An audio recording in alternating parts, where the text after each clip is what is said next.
Dr. Heidegger's Experiment by Nathaniel Hawthorne. That very singular man, old Dr. Heidegger, once invited 4 venerable friends to meet him in his study. There were 3 white-bearded gentlemen, Mr. Medbourne, Colonel Killigrew, and Mr. Gascoigne, and a withered gentlewoman whose name was the widow Wycherley. They were all melancholy old creatures, who had been unfortunate in life, and whose greatest misfortune it was that they were not long ago in their graves.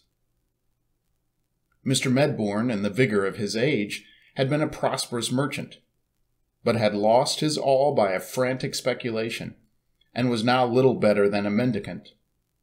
Colonel Killigrew had wasted his best years and health and substance in the pursuit of sinful pleasures, which had given birth to a brood of pains, such as the gout, and divers other torments of soul and body. Mr. Gascoigne was a ruined politician, a man of evil fame, or at least had been so, till time had buried him from the knowledge of the present generation, and made him obscure instead of infamous.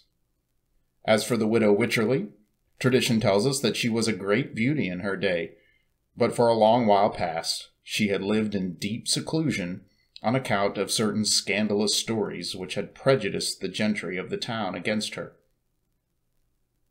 It is a circumstance worth mentioning that each of these 3 old gentlemen, Mr. Medbourne, Colonel Killigrew, and Mr. Gascoigne, were early lovers of the widow Wycherley, and had once been on the point of cutting each other's throats for her sake.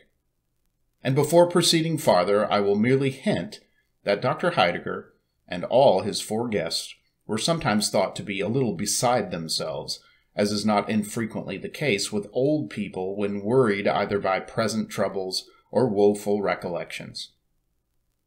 "My dear old friends," said Dr. Heidegger, motioning them to be seated, "I am desirous of your assistance in one of those little experiments with which I amuse myself here in my study. If all stories were true, Dr. Heidegger's study must have been a very curious place. It was a dim, old-fashioned chamber, festooned with cobwebs, and besprinkled with antique dust. Around the walls stood several oaken bookcases, the lower shelves of which were filled with rows of gigantic folios and black-letter quartos, and the upper with little parchment-covered duodecimos. Over the central bookcase was a bronze bust of Hippocrates with which, according to some authorities, Dr. Heidegger was accustomed to hold consultations in all difficult cases of his practice. In the obscurest corner of the room stood a tall and narrow oaken closet, with its door ajar, within which doubtfully appeared a skeleton. Between 2 of the bookcases hung a looking-glass, presenting its high and dusty plate within a tarnished gilt frame. Among many wonderful stories related of this mirror, it was fabled that the spirits of all the doctor's deceased patients dwelt within its verge, and would stare him in the face whenever he looked thitherward. The opposite side of the chamber was ornamented with the full-length portrait of a young lady, arrayed in the faded magnificence of silk, satin, and brocade, and with a visage as faded as her dress. Above half a century ago, Dr. Heidegger had been on the point of marriage with this young lady, but being affected with some slight disorder, she had swallowed one of her lover's prescriptions and died on the bridal evening. The greatest curiosity of the study remains to be mentioned. It was a ponderous folio volume bound in black leather with massive silver clasps. There were no letters on the back, and nobody could tell the title of the book, but it was well known to be a book of magic. And once, when a chambermaid had lifted it merely to brush away the dust, the skeleton had rattled in its closet. The picture of the young lady had stepped 1 foot upon the floor, and several ghastly faces had peeped forth from the mirror, while the brazen head of Hippocrates frowned and said, "Forbear!" Such was Dr. Heidegger's study. On the summer afternoon of our tale, a small round table, as black as ebony, stood in the center of the room, sustaining a cut-glass vase of beautiful form and elaborate workmanship. The sunshine came through the window between the heavy festoons of 2 faded damask curtains and fell directly across this vase, so that a mild splendor was reflected from it on the ashen visages of the 5 old people who sat around. 4 champagne glasses were also on the table. "My dear old friends," repeated Dr. Heidegger, "may I reckon on your aid in performing an exceedingly curious experiment?" Now, Dr. Heidegger was a very strange old gentleman, whose eccentricity had become the nucleus for 1,000 fantastic stories. Some of these fables, to my shame be it spoken, might possibly be traced back to my own veracious self, and if any passages of the previous tale should startle the reader's faith, I must be content to bear the stigma of a fiction-monger. When the doctor's 4 guests heard him talk of his proposed experiment, they anticipated nothing more wonderful than the murder of a mouse in an air pump, or the examination of a cobweb by the microscope, or some similar nonsense with which he was constantly in the habit of pestering his intimates. But without waiting for a reply, Dr. Heidegger hobbled across the chamber and returned with the same ponderous folio bound in black leather, which common report affirmed to be a book of magic. Undoing the silver clasps, he opened the volume and took from among its black-letter pages a rose, or what was once a rose, though now the green leaves and crimson petals had assumed one brownish hue, and the ancient flower seemed ready to crumble to dust in the doctor's hands. "This rose," said Dr. Heidegger, with a sigh, "this same withered and crumbling flower blossomed 55 years ago. It was given me by Sylvia Ward, whose portrait hangs yonder, and I meant to wear it in my bosom at our wedding. 55 years it has been treasured between the leaves of this old volume. Now, would you deem it possible that this rose of half a century could ever bloom again?" "Nonsense," said the widow Wycherley, with a peevish toss of her head. "You might as well ask whether an old woman's wrinkled face could ever bloom again." "See," answered Dr. Heidegger. He uncovered the vase and threw the faded rose into the water which it contained. At first, it lay lightly on the surface of the fluid, appearing to imbibe none of its moisture. Soon, however, a singular change began to be visible. The crushed and dried petals stirred, and assumed a deepening tinge of crimson, as if the flower were reviving from a death-like slumber. The slender stalk and twigs of foliage became green, and there was the rose of half a century, looking as fresh as when Sylvia Ward had first given it to her lover.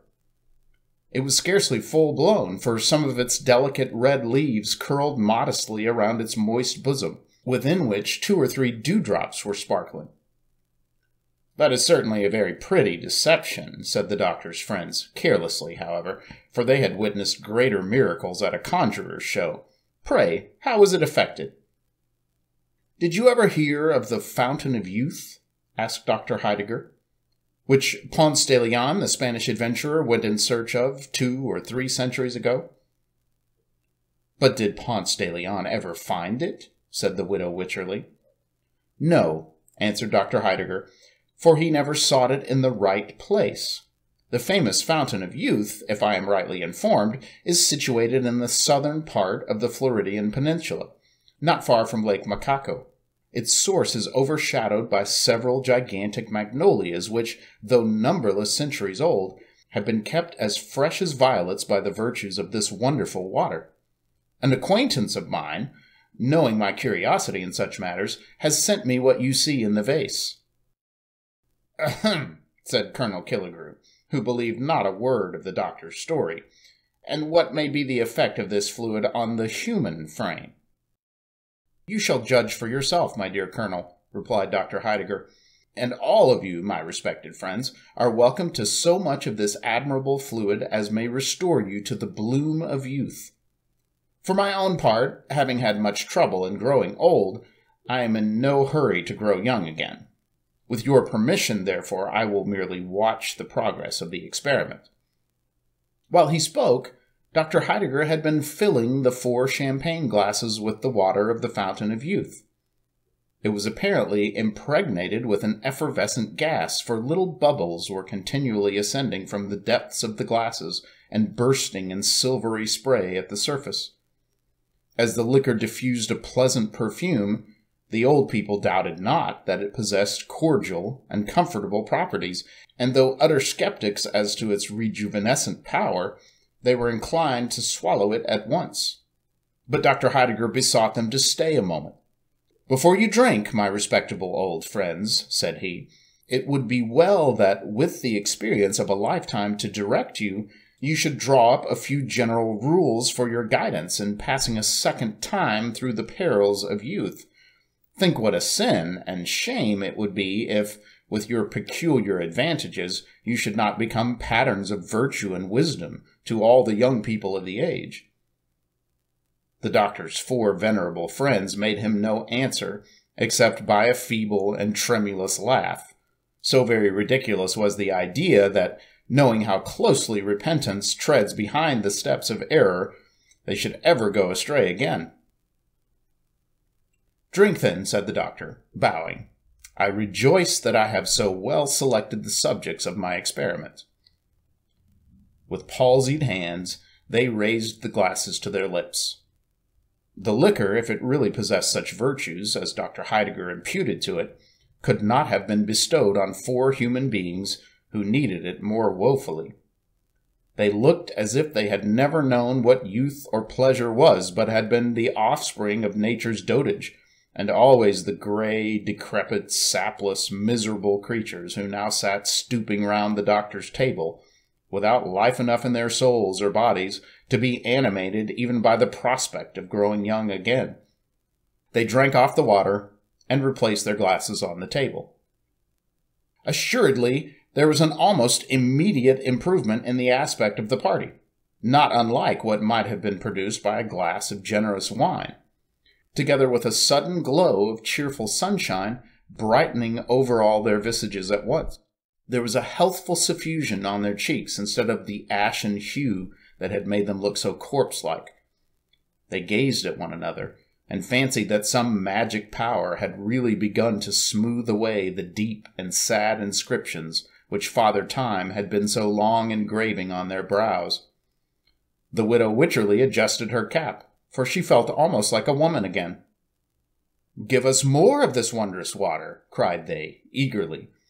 "We are younger, but we are still too old. Quick, give us more."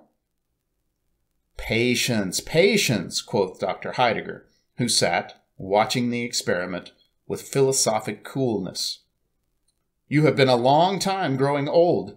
Surely you might be content to grow young in half an hour, but the water is at your service."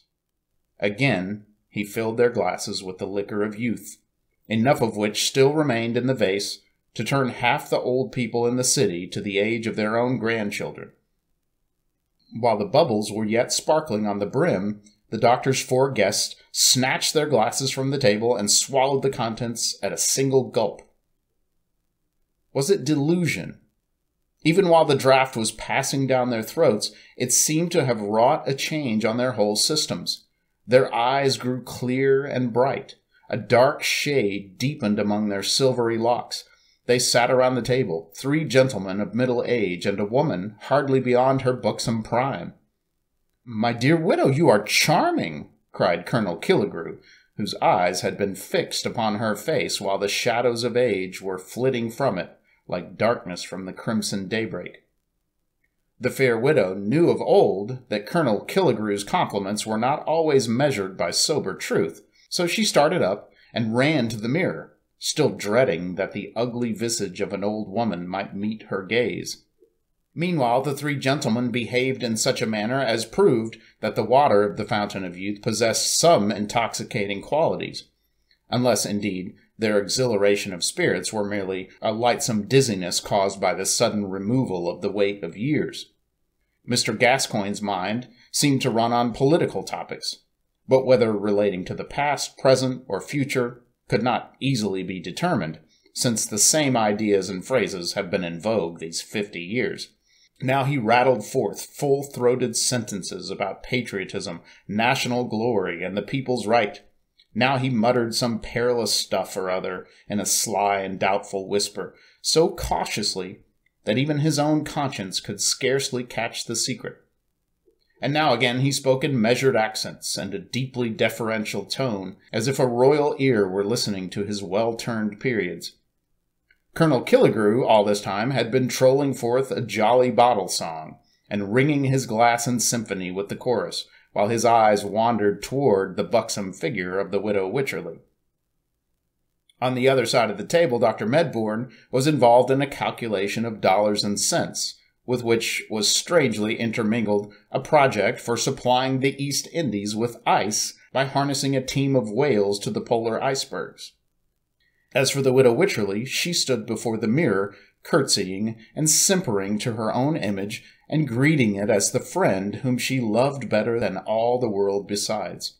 She thrust her face close to the glass to see whether some long-remembered wrinkle or crow's foot had indeed vanished. She examined whether the snow had so entirely melted from her hair that the venerable cap could be safely thrown aside. At last, turning briskly away, she came with a sort of dancing step to the table. "My dear old doctor," cried she, "pray favor me with another glass." "Certainly, my dear madam, certainly," replied the complacent doctor. "See, I have already filled the glasses." There, in fact, stood the 4 glasses, brim full of this wonderful water, the delicate spray of which, as it effervesced from the surface, resembled the tremulous glitter of diamonds. It was now so nearly sunset that the chamber had grown duskier than ever, but a mild and moon-like splendor gleamed from within the vase and rested alike on the 4 guests and on the doctor's venerable figure. He sat in a high-backed, elaborately carved oaken armchair, with a grey dignity of aspect that might have well befitted that very Father Time whose power had never been disputed save by this fortunate company. Even while quaffing the 3rd draught of the Fountain of Youth, they were almost awed by the expression of his mysterious visage. But the next moment the exhilarating gust of young life shot through their veins. They were now in the happy prime of youth. Age, with its miserable train of cares and sorrows and diseases, was remembered only as the trouble of a dream from which they had joyously awoke. The fresh gloss of the soul so early lost, and without which the world's successive scenes had been but a gallery of faded pictures, again threw its enchantment over all their prospects. They felt like new created beings in a new created universe. "We are young! We are young!" they cried exultingly. Youth, like the extremity of age, had effaced the strongly marked characteristics of middle life and mutually assimilated them all. They were a group of merry youngsters, almost maddened with the exuberant frolicsomeness of their years. The most singular effect of their gaiety was an impulse to mock the infirmity and decrepitude of which they had so lately been the victims. They laughed loudly at their old-fashioned attire, the wide-skirted coats and flapped waistcoats of the young men, and the ancient cap and gown of the blooming girl. One limped across the floor like a gouty grandfather. One set a pair of spectacles astride of his nose and pretended to pore over the black-letter pages of the Book of Magic. A third seated himself in an armchair and strove to imitate the venerable dignity of Dr. Heidegger. Then all shouted mirthfully and leaped about the room. The widow Wycherley, if so fresh a damsel could be called a widow, tripped up to the doctor's chair with a mischievous merriment in her rosy face. "Doctor, you dear old soul," cried she, "get up and dance with me." And then the 4 young people laughed louder than ever to think what a queer figure the poor old doctor would cut. "Pray excuse me," answered the doctor quietly.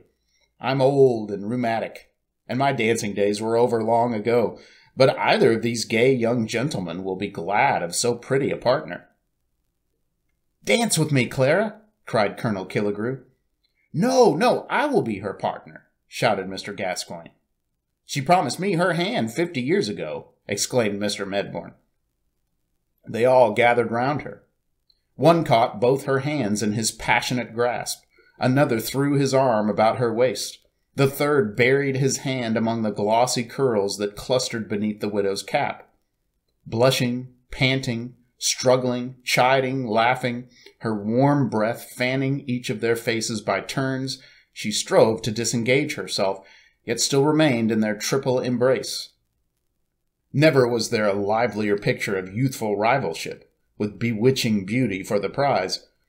Yet by a strange deception, owing to the duskiness of the chamber and the antique dresses which they still wore, the tall mirror is said to have reflected the figures of the three old, gray, withered grandsires, ridiculously contending for the skinny ugliness of a shriveled grandam. But they were young. Their burning passions proved them so. Inflamed to madness by the coquetry of the girl widow, who neither granted nor quite withheld her favors, the three rivals began to interchange threatening glances. Still keeping hold of the fair prize, they grappled fiercely at one another's throats. As they struggled to and fro, the table was overturned, and the vase dashed into 1,000 fragments. The precious water of youth flowed in a bright stream across the floor, moistening the wings of a butterfly which, grown old in the decline of summer, had alighted there to die. The insect fluttered lightly through the chamber and settled on the snowy head of Dr. Heidegger. "Come, come, gentlemen, come, Madam Wycherley," exclaimed the doctor. "I really must protest against this riot." They stood still and shivered, for it seemed as if gray time were calling them back from their sunny youth far down into the chill and darksome vale of years. They looked at old Dr. Heidegger, who sat in his carved armchair, holding the rose of half a century, which he had rescued from among the fragments of the shattered vase. At the motion of his hand, the four rioters resumed their seats, the more readily because their violent exertions had wearied them, youthful though they were. "My poor Sylvia's rose!" ejaculated Dr. Heidegger, holding it in the light of the sunset clouds. "It appears to be fading again." And so it was. Even while the party were looking at it, the flower continued to shrivel up, till it became as dry and fragile as when the doctor had first thrown it into the vase. He shook off the few drops of moisture which clung to its petals. "I love it as well thus as in its dewy freshness," observed he, pressing the withered rose to his withered lips. While he spoke, the butterfly fluttered down from the doctor's snowy head and fell upon the floor. His guests shivered again. A strange dullness, whether of the body or spirit they could not tell, was creeping gradually over them all. They gazed at one another and fancied that each fleeting moment snatched away a charm and left a deepening furrow where none had been before. Was it an illusion? Had the changes of a lifetime been crowded into so brief a space? And were they now four aged people sitting with their old friend Dr. Heidegger? "Are we grown old again so soon?" cried they, dolefully. In truth, they had. The water of youth possessed merely a virtue more transient than that of wine. The delirium which it created had effervesced away. Yes, they were old again. With a shuddering impulse that showed her a woman still, the widow clasped her skinny hands before her face and wished that the coffin lid were over it, since it could no longer be beautiful. "Yes, friends, you're old again," said Dr. Heidegger, "and lo, the water of youth is all lavished on the ground. Well, I bemoan it not, for if the fountain gushed at my very doorstep, I would not stoop to bathe my lips in it. No, though its delirium were for years instead of moments. Such is the lesson you have taught me." But the doctor's four friends had taught no such lesson to themselves. They resolved forthwith to make a pilgrimage to Florida and quaff at morning, noon, and night from the fountain of youth.